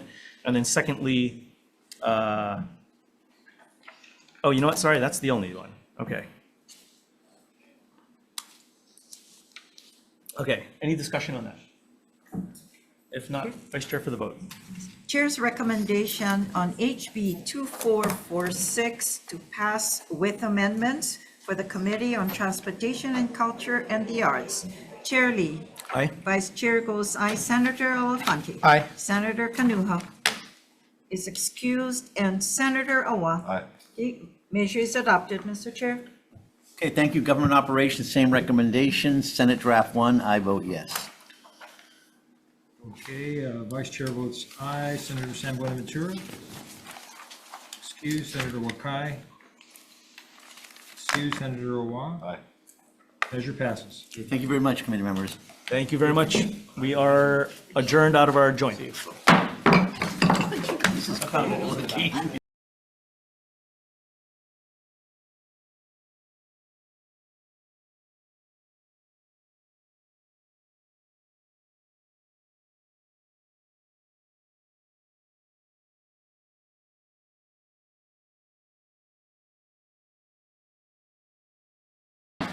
All right, good afternoon. We're convening the Committee on Transportation and Culture and the Arts for decision-making on our 3:05 p.m. agenda. These are measures that were previously heard earlier in the week, or last week, starting with House Bill 2112 relating to moped insurance, and HB 1932 relating to the Department of Transportation. These two measures will defer till Thursday, March 21st at 3:05 p.m. in this room for decision-making, as we're short on time today. That takes us to House Bill 1934 relating to driving while intoxicated, which is a intoxicated driving reduction working group. So we'd like to move this forward as is. Any discussion? If not, Vice Chair. Okay, Chair's recommendation on HB 1934, House Draft 2 to pass unamended. Oh, and I'll note in the committee report, the Department of Law Enforcement had expressed interest in The working participating. group. Thank you. HB 1934 to pass unamended. Chair Lee. Aye. Vice Chair goes aye. Senator Elafante. Aye. Senator Kanuha is excused. Senator Awa. Aye. Okay, measure is adopted, Mr. Chair. Thank you. Moving on to House Bill 1991 relating to motor vehicle insurance, which establishes primary and optional coverage requirements for U-Drive motor vehicle insurance policies. I'd like to move this forward to the Consumer Protection Committee to deal with the insurance requirements and levels. But we did want to add in tech amendments, blank out amounts, and note that we'll be shifting the rental car insurance back to being responsibility of the renter as it is now, rather than the company itself. It has a effective date on it, so the CPN committee can, who's best equipped to handle this stuff, can take a crack at it. So any discussion on that? If not, Vice Chair. Okay, Chair's recommendation to pass HB 1991, House Draft 1 with amendments. Chair Lee. Aye. Vice Chair is a no on this one. No increases in taxes for me or insurance policies. Senator Elafante. With reservations. Okay, Senator Kanuha is excused. Senator Awa. No. Okay, measure is a tie. The vote is not adopted. So noted. All right, moving on to the next measure, HB 1539 relating to transportation, as well as HB 1577. We'll defer till Thursday, March 21st at 3:05 p.m. in this room for decision making. That takes us to HB 2376. 1 second. Oh, sorry. So both of them, yeah? Right. Okay, you're not gonna pass it today. Thursday. Yeah. Okay. HB 2376 relating to funding adjustments for state programs, which adjusts funding for DOT programs to pay for anticipated operating shortfalls. Recommendations to pass as is. Any discussion? Chair's recommendation on HB 2376, House Draft 1, is to pass unamended with four members present, any voting with reservations, any no votes. Hearing none, Chair Lee, measure is adopted. Thank you. Moving on to the last measure on the agenda, House Bill 2526 relating to motor vehicles, which increases the penalties for the third or subsequent offense involving the unauthorized driving or operation of a motor vehicle, and authorizes the court to order that the vehicle being used by the person in the commission of the offense be subject to forfeiture. Recommendation is to pass with amendments affecting the defective date to July 1 of this year. This is HB 2526. Five and last one. Okay, that's with amendments, yeah. Any discussion? With amendments? With amendments. Okay. Chair's recommendation on HB 2526, House Draft 2, to pass with amendments with four members present, any voting with reservations, any no votes. Hearing none, Chair Lee, measure is adopted. Thank you. Okay, that takes us out of our, for everybody, thank you for your patience in the audience, takes us out of our decision-making 3:05 PM agenda. So we're gonna gavel out of this and we'll go back into our 3 PM agenda and pick up where we left off. I'll note we have a hard stop in probably about 15 minutes. We're also gonna have to vote on some of the measures on that agenda, so we are going to get through as many people as possible. If folks wanna really cut down their testimony to what they really think is important, that'd be super helpful. So we're done with our 3:05 and going into our, back into our 3 PM. All right, we had wrapped up testimony from the folks who had signed up in the audience and online. How many other people are here in the room wishing to testify still? 1, 2, 3, 4, 5, 6, 7, 8, 9. And then I see one online as well. So that's about 10 folks. I don't know if folks are still outside the room, but if you are outside and wish to testify, come in now so we can count you. Otherwise, we're going to have to just take care of everybody who's here with us today. Okay, so why don't we start online? Ms. Dubois. Thank you so much. Greetings, lawmakers. You're meeting to adjust how to cut spending, and the first thing you want to dissolve is arts funding. This is not the first time I've witnessed this. I was born in Kansas, and in 2011, a conservative governor devastated the arts community in a piece of legislation much like this one. It left our arts community without support, employment opportunities, or places to grow. It left galleries and theaters to close or rely on an aging patron class for donations. The remaining spaces are now privately owned by the wealthy who curate shows of artists to remind them of themselves. Trust me, when the only people who can afford to be artists come from wealth, quality suffers. The art is bad. The year Kansas cut arts funding was the year I won a silver key at the Scholastic Arts and Writing Awards. It legitimized my passion and was a major catalyst in my career as a professional artist. In 2023, my painting was chosen by the SFCA, and once again, that recognition boosted my career and affirmed my decision to live this life. Maybe some of you chose your career as a pathway to make the world a better place. That's what every artist here strives for. Arts programming is already malnourished nationwide.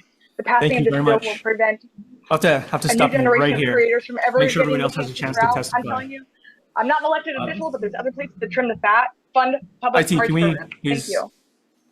Thank you. Okay, how many folks again in the room? Why don't we start on this side and we're just gonna come around this way.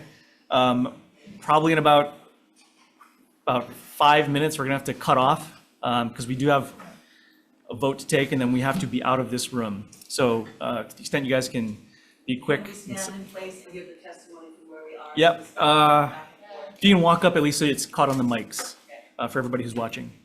Aloha, Good afternoon. Maikaku. My name is Shireen Ballas. I come from a long line of Kanaka.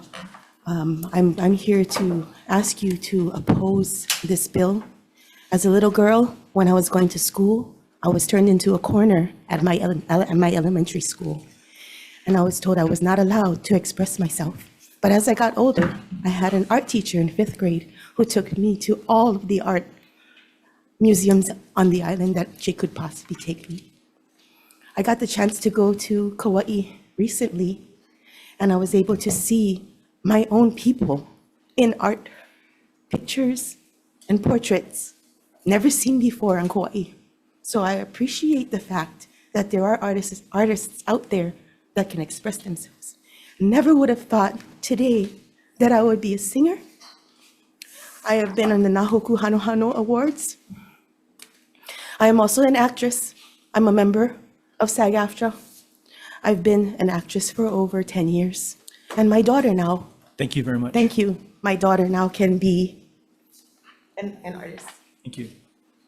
Please come forward. And if someone else, if we can take two people at a time, I'd like to come forward so we can cycle through. Hi, my name is Denise Carabinas. I'm the Executive Director of the Honolulu Printmakers. I represent 150 of our members today from all islands. Our community is almost 100 years old, and we're heavily supported by the work that the State Foundation does. I strongly oppose this bill. I think one of the most important things I want to say is simply that this funding is put to work in the physical world and goes hand in hand with lots of other funding sources. And we create a diverse ecosystem of community creative workers. When I look around this room, I see my entire ohana of creative workers. We all work together. And essentially, we're community builders. The arts is sort of like this thing that brings us all together. I strongly oppose this bill. Thank you. Good afternoon. Good afternoon. Thank you for your time.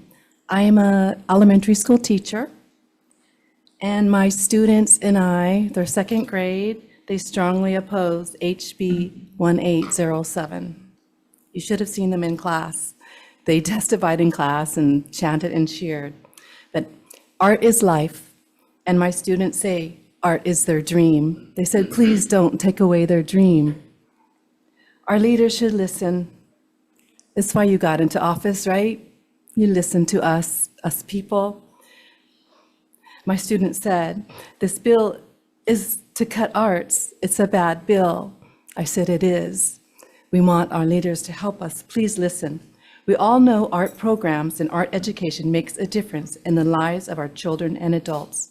We need art programs and art education. Leaders, do you want to help or do you want to hurt? It's what I ask my students. Do you want to help or do you want to hurt? So let's be good examples. Thank you very much. Let's help. Thank you. Oppose it. Aloha, Senator Lee and members of the community. Thank you for allowing me to speak. My name is Jose Gonzalez. I'm an artist, printmaker, woodworker, carpenter, and musician. I'm here in ardent opposition to this bill. The justification in the language of this bill states that the state has a surplus of art and has no need to acquire more. That's akin to saying your library has enough books. There's no need to acquire any new literature. Or you've heard enough music. You don't need to listen to anything new ever again. Frankly, it's ludicrous. From my own experience in 2016, early in my art practice, a piece of my artwork was acquired by the SFCA and is now in the collection of the state of Hawaii. At the time, I was a US history major at the University of Hawaii, and I was finding no satisfaction or personal joy in my studies, and that moment caused a profound shift in the course of my life. I'm now infused in the Hawaii art community, which has been the most encouraging, welcoming, and supportive community I've ever been a part of. I'm now in a significantly better place in my life because of it, especially as a member of an underrepresented community here in Hawaii as a Mexican American. I do not want anyone else to be stripped of that opportunity. I oppose this bill. Thank you. Aloha, my name is Tyler Ken. I am the Senior Curator of Modern and Contemporary Art at the Honolulu Museum of Art, and I am here to register my strong opposition to this bill. You've heard a lot today about the personal, cultural, collective well-being and the capacity of art to enhance those, the well-being of the community, as well as the economic benefits that the arts provide to the state of Hawaii. I just wanted to say that with my almost 20 years of experience working in cultural institutions nationally and internationally, that the contemporary art world, perhaps like never before, is ready to hear from voices of artists from Hawaii, and that it would be a real missed opportunity to eviscerate the really fragile cultural ecosystem in this state at this particular moment. Thank you very much. Thank you.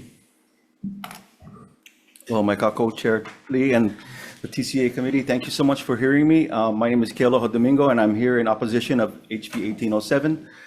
You've heard so much compelling testimony today. I mean, I feel like, what I'm saying is going to be a repeat of what everyone else has been saying, but coming from the perspective of a culture practitioner, of a father,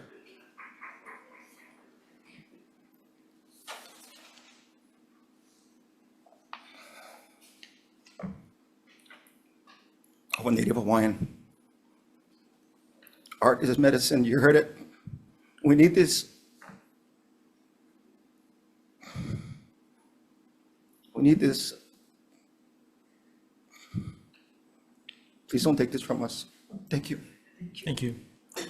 Aloha, my name is Leanne Baker, Hamili Baker, and I am here because I totally oppose.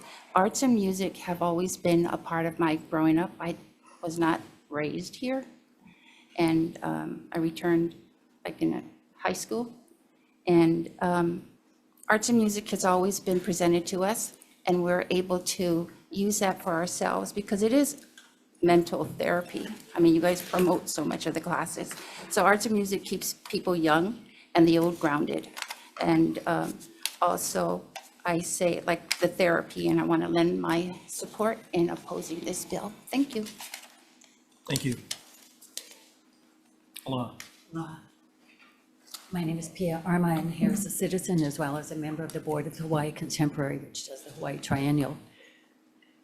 I cannot really fully understand how you are even considering blocking and hurting the economic engine that art is in our community.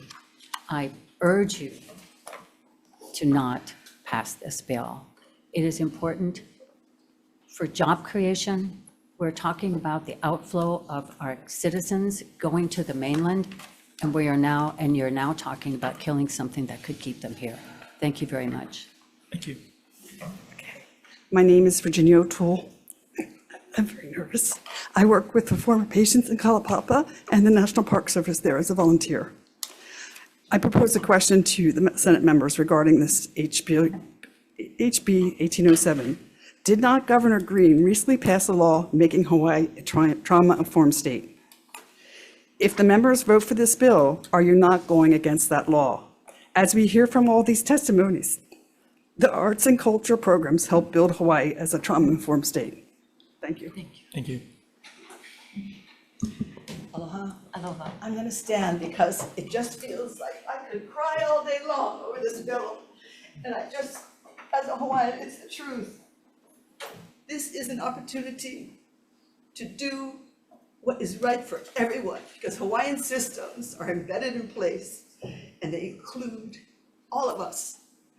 You don't realize it, but there were 5 times as many people outside. And in this room, whenever I'd been in before, we would fill the room. So the control aspect of our lives runs deep and wide now. You don't even know what you don't know.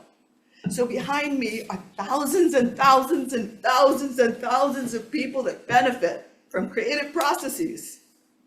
All of them, cooking, drawing, opera, painting, murals, detailing cars, anything. Creativity is part of the fiber of Hawaii, and the diversity is expressed in that fiber. So honestly, I was nostalgic about the ending of the 40 years ago when SFCA did the bill originally. So we're in a new time. Okay. Folks, we are pretty much out of time. If you guys would like to take like 10 seconds each, I apologize for having to cut this off.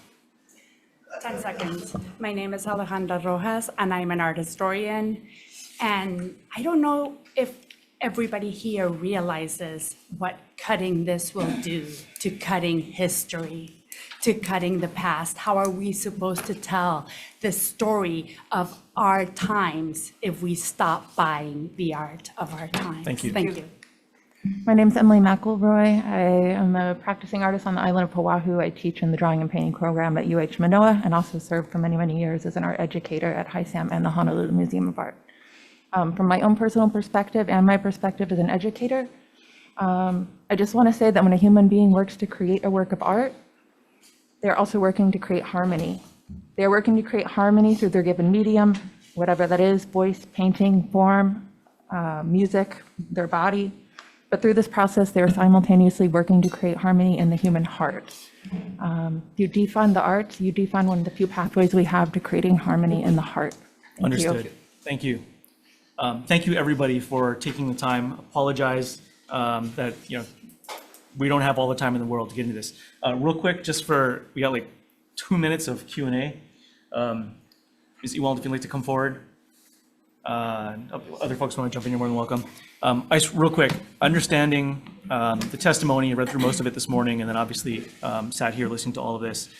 I think the concern I'm hearing, if you want to confirm this from your guys' end, is the uncertainty over obviously the future of funding and what this could potentially mean.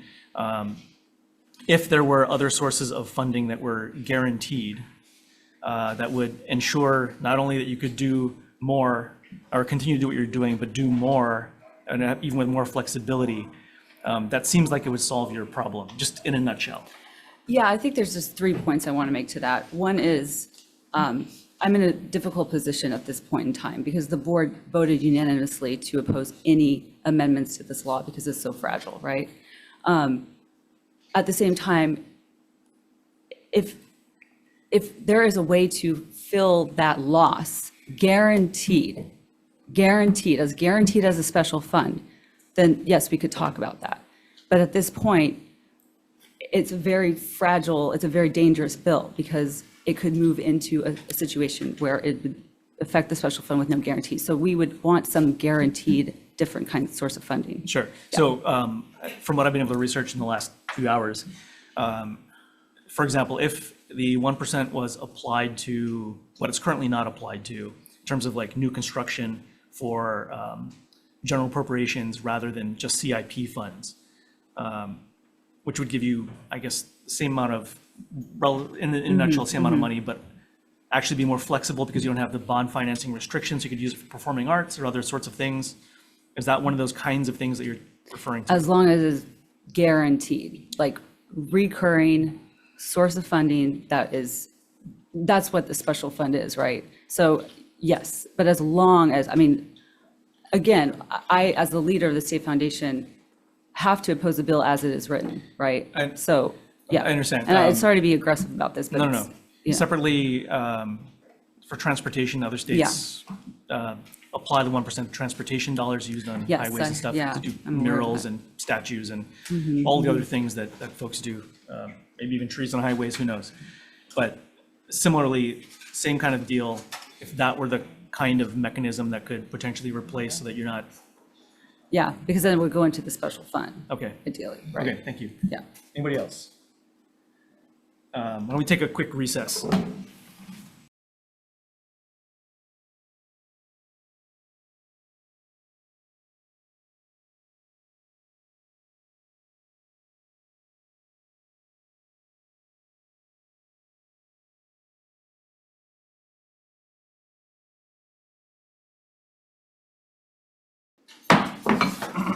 Okay, we're reconvening the Committee on Transportation, Culture, and the Arts on our 3 p.m. agenda.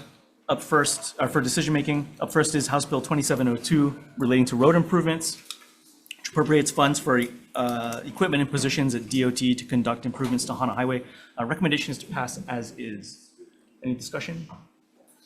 If not, Vice Chair. Chair's votes aye. recommendation to HB 2702, House Draft 2, unamended. Okay, Chair Lee. Aye. Aye. Vice Chair goes aye. Senator Elafante. Aye. Senator Kanuha is excused. Senator Awa. Aye. Okay, measure is adopted, Mr. Chair. Thank you. Moving on to House Bill 2175 relating to the Ka'ava Ha'ula Community-Based Long-Range Transportation Plan, which provides funds to do the plan.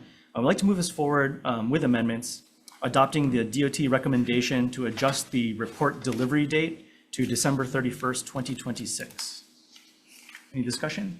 If not, Vice Chair, I'll vote aye. Chair's recommendation on HB 2175, House Draft 1 with amendments with 4 members present, any voting with reservations, any no votes. Measure is adopted, Mr. Chair. Thank you. Moving to House Bill 2715 relating to special number plates, which authorizes the issuance of special number plates to commemorate Malama Pu'uloa. Recommendation is to pass with amendments, adopting similar amendments we made in other bills on license plates earlier, which would limit the design to 4.5 inches by 4.5 inches to ensure visibility for the numbers, since the PVS plate apparently had some issues with law enforcement, and will also require the same characteristics as regular number plates, with saying Hawaii on the top and Aloha State on the bottom and so forth. Any discussion on that? Chair's recommendation on HB 2715, House Draft 1 with amendments with 4 members present. Any voting with reservations, any no votes. Measure is adopted, Mr. Chair. Thank you. Moving on to House Bill 1950 relating to Kimchi Day, which is pretty self-explanatory. Recommendation to pass as is. There's no discussion, Vice Chair.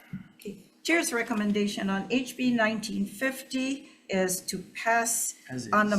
unamended with 4 members present. Any voting with reservations, any no votes. No. Hearing none. No. One. Okay. Measure is adopted with 3 votes, Mr. Chair. Thank you. Moving on to House Bill 1940, making an appropriation to the State Foundation on Culture and the Arts, which appropriates funds. Recommendation to pass as is. Chair's recommendation on HB 1940, House Draft 2, unamended. Right. Okay. Pass unamended with 4 members present. Any voting with reservations? Any no votes? Measure is adopted, Mr. Chair. Thank you. Moving on to House Bill 1939 relating to the arts, which appropriates funds to the State Foundation on Culture and the Arts to provide greater access to arts for folks, including those affected by the Maui wildfires. Recommendation is to pass with amendments, making technical amendments as well as providing authorization for the foundation to accept property given to it for the purposes of providing community venues for education, economic development, revenue generation, and other things that support their mission. I'll note this has a defective date, so that can get vetted in the next committee. Any discussion? Chair's recommendation on HB 1939, House Draft 1 with amendments with 4 members present. Any voting with reservations? Any no votes? Measure is adopted, Mr. Chair. Thank you. Finally, moving on to House Bill 1807, relating to the Works of Art Special Fund, which specifies that the Works of Art Special Fund's 1% transfer requirement shall only apply to capital improvement appropriations for the original construction of state buildings. First of all, let me just say thank you, everybody, for taking so much time out of your schedules to have this discussion. I'll just note that we had a number of emails earlier in the week, I think, that went to everybody, at least in the Senate, saying don't hear this bill at all. And I just want to note that we often are the subject of intense scrutiny for not hearing bills just as much as we are.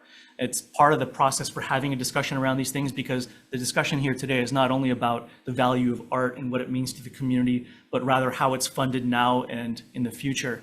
And part of that is not only looking at the existing forms of revenue that there are, but also what else could be tapped into.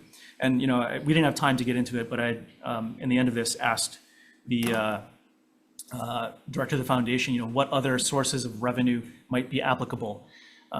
Looking at things like expanding into other dedicated sources of revenue. One of the things that I kicked out there that we had chatted about behind the scenes was, well, what if, you know, for performing arts, you could take a portion of revenue from all the events that happen throughout the state, you know, big concerts and that sort of thing, and funnel some of that to local artists to promote local arts, local events, that sort of thing. So there's a lot of opportunities to capitalize on the value that art and these kinds of events have in the community, and make sure that there's a broad future. That's part of this discussion. It happens every now and then at the Capitol. I just want to say thank you to everybody for having that discussion. I also want to note, you know, there's been a lot of, I think, comments in the hearing about what the intent of this bill was and everything else. I mean, I spoke with the introducer.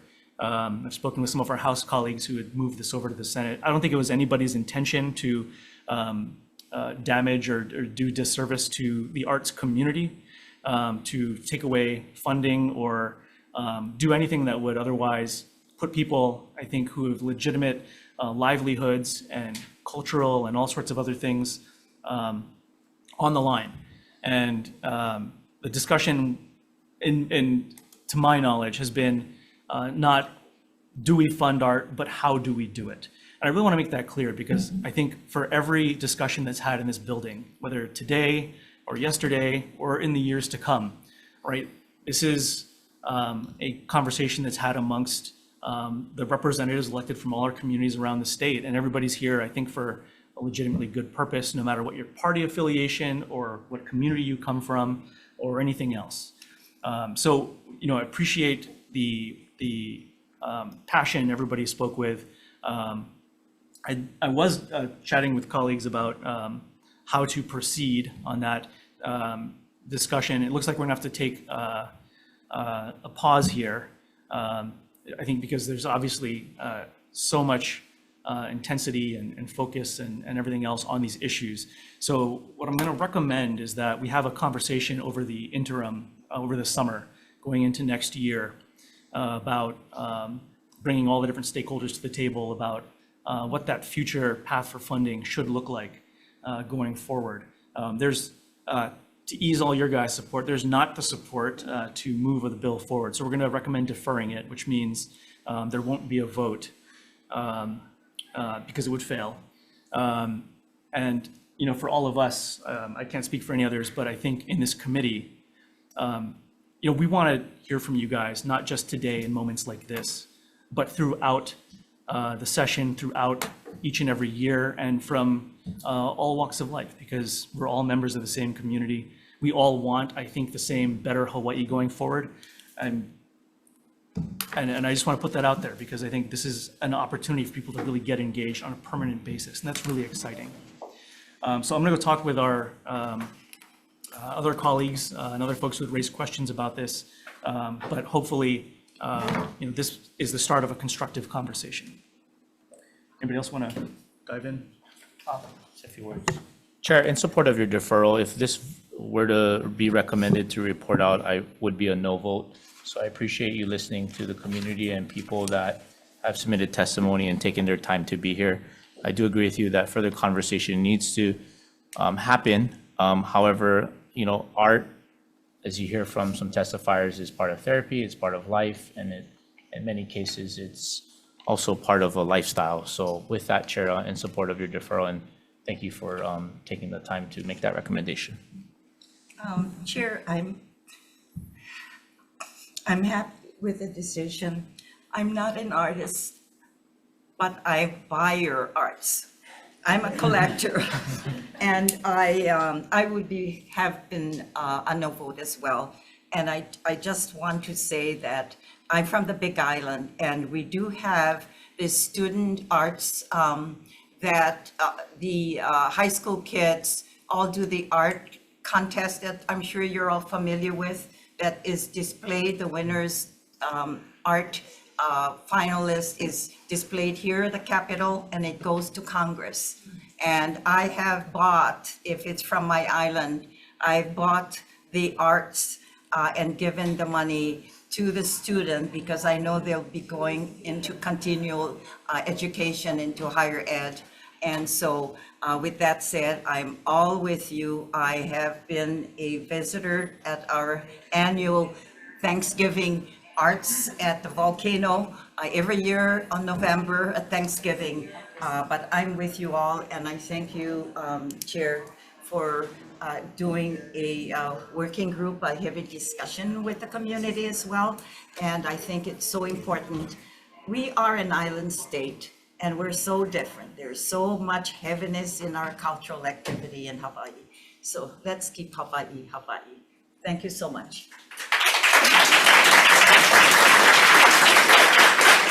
All right. Thank you, everyone. With that, we are adjourned.